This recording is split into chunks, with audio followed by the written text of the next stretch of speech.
And welcome back, everybody, to WTL. Where's the Line? Nebraska's first and only sports betting show. I'm your host, Andy Klassen, joined by Jabron. Oh, the Parlay Pounder. You got it. We back. Yes, we are, and we got to get back into the NFL The preseason. gridiron. Yep. The gridiron. Oh, man. But these numbers are unbelievable as far as television ratings. No doubt. Just dominating everything out there like the NFL. It just does. Yeah. The NFL preseason will dominate MLB regular season, no doubt. WNBA. For sure.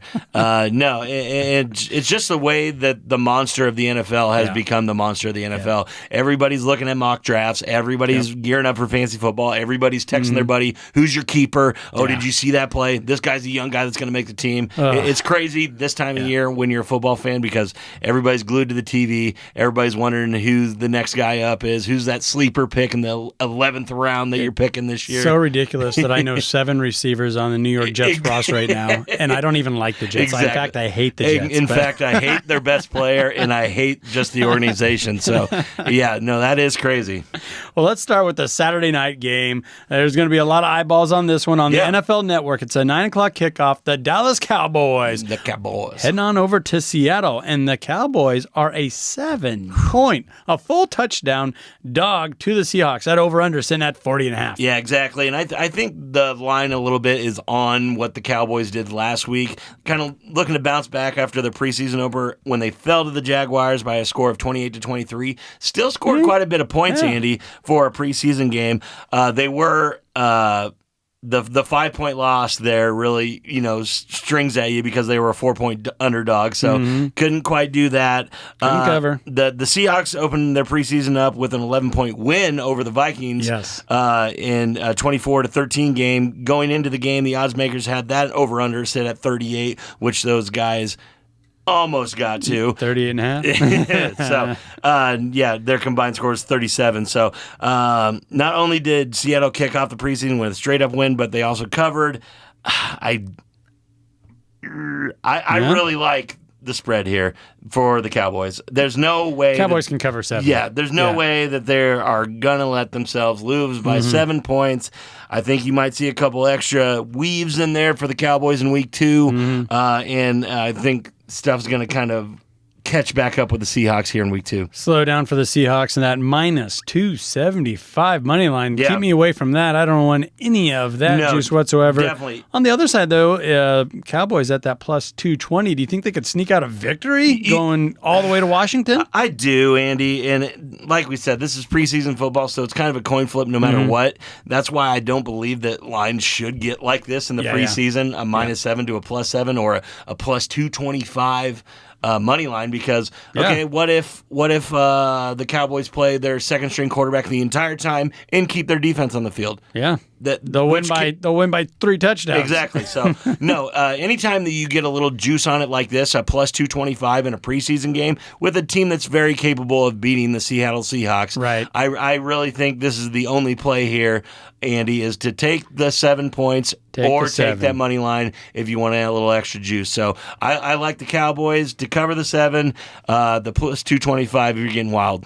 All righty. I mean, preseason, I'm not going to put up too much of an argument with you there. Yeah. All right, let's move on to Sunday, another night game here. That's the New Orleans Saints heading on over to L.A., making all these teams from down south run out west here. The L.A. Chargers, and the home team is a 3.5-point dog here to the Saints. Yeah, this is one that's out of whack as well, Andy, in my mind. So far, this preseason, all the Chargers did was opened up their preseason with a 17-point win over the Rams in their own building. Again, 34-17, combined for 51 points in that game. The whole thing with that one is that over-under line last week is at 33.5 points. We told people to smack that over on that one, so that was a good one. To start the preseason, they were a 2.5 point underdog there, so they got a straight up win and got the spread here. I think this happens again. Take the plus 3.5 for the Chargers. They got the boy behind Justin Herbert kind of going pretty good here, Easton Stick. Yeah, I really like him. So he's going to fall into it, and I really think that they're going to win this game. So even if you want to look at that plus 142 right now, plus 140 wherever you can find it. I really like the Chargers at home. Easton Stick. Where have I heard that name before? I'm sure he's played against us at some point, but I think he's a Nebraska guy, isn't he? No way. Well, no way. He was a Bison. He went up to play for the Bison, didn't he? Yeah. Easton Stick is a Nebraska. I thought you meant for the Cornhuskers. Yeah, no. You are correct in that. No, Andy. we botched that recruitment just like the good old Huskers have botched He a is lot. a good old boy from Omaha, Nebraska, Andy. So Yes. yes, he is. But he is a North Dakota State university guy. And whatever, 3 or 4 national championships under his belt. Big whoop. Who cares? Yeah. But that also gives you, that makes you want to look at that money line at a plus 135 for the Chargers. Yeah. Because he's probably going to get a lot of snaps. New Orleans Saints, you know what Derek Carr can do. You know where he's at. Maybe they want to get him a couple extra series. I don't know. I don't know if you want to do that. I really don't think that they're going to do that, especially when they got, Jameis and Taysom and everybody else behind him. So I really don't think Derek Carr might not even play in this game. So I just think coming from New Orleans to Los Angeles, I just think the Chargers are going to be much more ready to play, have the better backup, just the guy that's going to play more and more snaps than anybody else. So you get consistency on your side. I think you got the point spread. Take the Chargers. You going to smash that over again? I mean, it's got jacked up here to 38.5, probably be closer to 40 or 39 at least by the time kickoff rolls around. Yeah, for sure. I think the over's the only play here just because these are kind of high-flying offenses, both of them. The Saints, I'm kind of overshadowing them a little bit, but they do got some young pieces that can score a lot of points as well. So I like this. I like this game, and I just think I think the Chargers have a better overall chance to win this game, and I like the plus money there. But if I was lean the over. Lean the over. All right. The play, though, is probably money's line. It's still plus money. Why plus not? money and plus 3.5 at home is unheard of. Easy. Yeah. All right. So Monday night, we got our first Monday night game on ESPN. Yeah. That's going to be the Baltimore Ravens heading just right on over the way to the Washington. What are they called now? The Commanders. The Commanders. And the Commanders. Up for debate. Yeah, we'll see what happens there.